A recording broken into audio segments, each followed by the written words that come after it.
Welcome to BRK news. Telangana CM Revanth Reddy తాజాగా అసెంబ్లీలో అల్లు అర్జున్ పై చేసిన వ్యాఖ్యలతో తెలుగు రాష్ట్రాల్లో దుమారం రేగింది. అల్లు అర్జున్ అరెస్టు చేసిన సందర్భంగా అల్లు అర్జున్ పైన వ్యక్తమైన సానుభూతి సీఎం రేవంత్ రెడ్డి వ్యాఖ్యలతో తుడిచిపెట్టుకుపోయింది.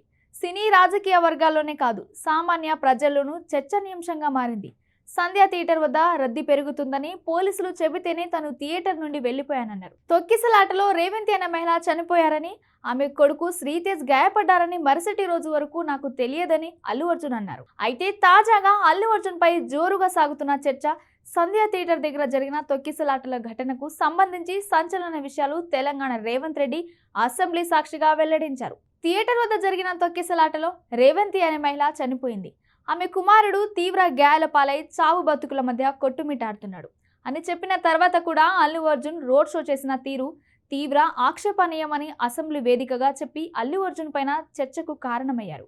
దీంతో ప్రస్తుతం సీఎం రేవంత్ రెడ్డి వ్యాఖ్యలపైన సోషల్ మీడియాలో ఆసక్తికర చర్చ జరుగుతుంది. అల్లు అర్జున్ కు మైనస్ గా సీఎం రేవంత్ వ్యాఖ్యలు ఒక మహిళ చనిపోయిందని తెలిసిన తర్వాత కూడా అల్లు అర్జున్ మొత్తం సినిమా చూసి వెళ్లాడని, చనిపోతే సినిమా హిట్ అవుతుందని నవ్వుతూ చెప్పాడని అల్లు అర్జున్ వ్యక్తిత్వాన్ని అసెంబ్లీ వేదికగా బట్టబయలు చేశారు. థియేటర్కు రావద్దని పోలీసులు చెప్పినా వినకుండా వచ్చాడని, పూర్తిగా అల్లు అర్జున్ నిర్లక్ష్యం వల్లే నిండు ప్రాణం పోయిందని సీఎం రేవంత్ వెల్లడించిన విషయం అల్లు అర్జున్ కు పెద్ద మైనస్ గా కూర్చుంది. ప్రస్తుతం దీనిపై ఐకాన్ స్టార్ అల్లు అర్జున్ కూడా మీడియా వేదికగా స్పందించారు. నిండు అసెంబ్లీలో తనపై వేసిన ఆరోపణలకు అల్లు అర్జున్ సమాధానమిచ్చారు. తాను పోలీసులతో ప్రవర్తించిన తీరు సరిగ్గా లేదని, అభిమాని చనిపోయినట్లు చెప్పిన తర్వాత కూడా తాను రోడ్ షో చేసుకుంటూ వెళ్లిపోయానని, వస్తున్న ఆరోపణలో వాస్తవం లేదన్నారు. అదంతా కూడా కేవలం మిస్కమ్యూనికేషన్ వల్ల జరుగుతున్న పరిణామాలేనని అభిప్రాయపడ్డారు. తన వ్యక్తిత్వాన్ని దిగజార్చేలా వస్తున్న ఆరోపణలు వింటుంటే బాధేస్తుందని చెప్పారు.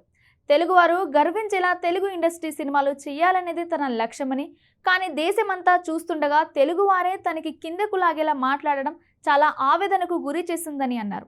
అభిమానుల కోసం ఎంత దూరం వెళ్లడానికైనా సిద్ధంగా ఉండే మనిషినని, కానీ అదే అభిమాని కుటుంబాన్ని పట్టించుకోలేదని అనడం కరెక్ట్ కాదని వివరణ ఇచ్చారు. తన వ్యక్తిత్వాన్ని తప్పు పట్టేలా వస్తున్న ఆరోపణలన్నీ 100% తప్పుడు ఆరోపణలన్నీ అల్లు అర్జున్ బదులిచ్చారు. నేను మీ కళ్ల ముందు పుట్టాను. గత 20 ఏళ్ల నుండి సినిమాలు చేసుకుంటూ అభిమానులను గౌరవిస్తూ వెళ్తున్నాను.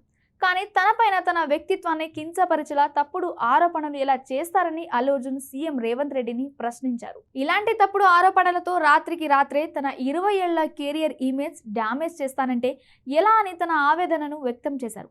తన క్యారెక్టర్ గురించి వస్తున్న కామెంట్స్ వింటుంటే తట్టుకోలేకపోతున్నానని అల్లు అర్జున్ ప్రెస్ మీట్ పెట్టి భావోద్వేగానికి గురయ్యారు. తాను ఏ నాయకుడిని తప్పు పట్టడం లేదు, ఎవరిని తప్పు పట్టడం లేదంటూనే తన గురించి అసెంబ్లీలో రేవంత్ రెడ్డి చేసిన అన్ని ఆరోపణలకు వివరణ ఇస్తూ అల్లు అర్జున్ చేసిన వ్యాఖ్యలు ప్రస్తుతం సోషల్ మీడియాలో వైరల్ అవుతున్నాయి. ఇక ఈ క్రమంలో మళ్ళీ అల్లు అర్జున్ ను అరెస్టు చేసినా ఎవరి నుండి ఆయనకు సింపతి వర్కౌట్ కాకూడదన్న ఉద్దేశం ప్రభుత్వానికి ఉందన్న అభిప్రాయం వ్యక్తమవుతుంది. ఈ క్రమంలోనే అల్లు అర్జున్ అరెస్టుకు సంబంధించి సంధ్య థియేటర్ దగ్గర జరిగిన ఘటన తాలూకు పూర్తి వివరాలను సీఎం రేవంత్ రెడ్డి అసెంబ్లీ వేదికగా వెల్లడించి సినీ లోకానికి ఒక సీరియస్ హెచ్చరికను జారీ చేశారు. మొత్తంగా రేవంత్ రెడ్డి వ్యాఖ్యలతో అల్లు అర్జున్ వ్యక్తిత్వం పైన జరుగుతున్న చర్చ చివరికి ఏ రూపు దాలుస్తుందనేది వేచి చూడాల్సిందే.